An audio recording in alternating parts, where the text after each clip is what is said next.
कि कहीं अगर ये चीज ज्यादा आगे बढ़ती है तो ऑक्सीजन की सप्लाई का संकट ही आएगा। तब इसमें से एक विचार हमारे प्राकृतिक गैस मंत्रालय, हमारे रेलवे मंत्री, इन लोगों ने हमको एक विचार दिया कि जहां जहां गैस के ऑक्सीजन का उत्पादन है हम वहां अस्पताल बनाए तो इस संकट में से उबर सकते हैं। तब ये विचार आया महीना भर पहले, और मुझे ध्यान है कि 26 अप्रैल को मैं आया था और हमने पानीपत में और हिसार में, क्योंकि दोनों जगह गैस बनती है, दोनों जगह पर 500 बेड के अस्पताल बनाने का ये निर्णय किया था। मैं बधाई देता हूं हमारे पीडब्ल्यूडी डिपार्टमेंट, ग्राम विकास मंत्रालय, डीआरडीओ, हमारे आईओसी यहां पर,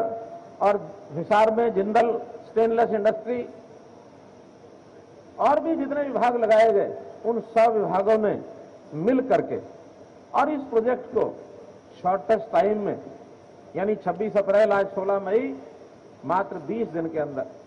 20 दिन में भी प्लानिंग में शुरू में 5-6 दिन निकल गए। बाल जाटान के लोगों का भी मैं आभारी हूं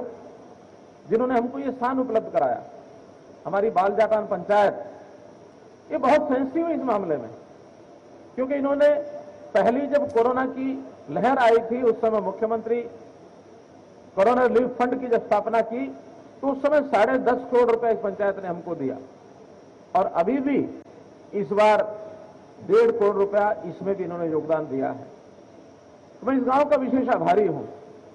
प्रारंभ में गांव के कुछ लोगों में एक असमंजस था कि हमारे गांव के निकट ये अस्पताल बनेगा, कहीं इसका प्रभाव गांव पर न पड़ जाए, लेकिन जब उनको समझाया गया, बताया गया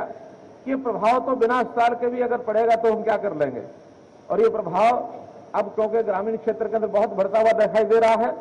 अगर अस्पताल बनता है तो उसका बल्कि लाभ हो जाएगा कि हमारे गांव के बहुत निकट एक अस्पताल होगा, अगर प्रभाव पड़ेगा तो इलाज जल्दी हो जाएगा। गांव के लोगों को ध्यान में आया, उन्होंने ये सारी 12 एकड़ जमीन हमको दी है। तो इसलिए ये अस्पताल जिस पर लगभग 28 करोड़ रुपए का खर्च आया है, कम से कम समय में, हम ये चाइना में तो सुनते थे कि कोई बिल्डिंग खड़ी करनी है, उन्होंने 15 दिन में खड़ी कर दी, 20 दिन में खड़ी कर दी, 12 दिन में खड़ी कर दी। भले ये बिल्डिंग नहीं खड़ी की है, लेकिन फिर भी इतना बड़ा काम ये बिल्डिंग से कम नहीं है। सारी व्यवस्थाएं, फिर हमारे health department, medical education department, ESI के लोग, IMA के लोग, जिन्होंने भी, हमारा जो मेडिकल कॉलेज है यहाँ इसराना में, क्या नाम, NC मेडिकल कॉलेज,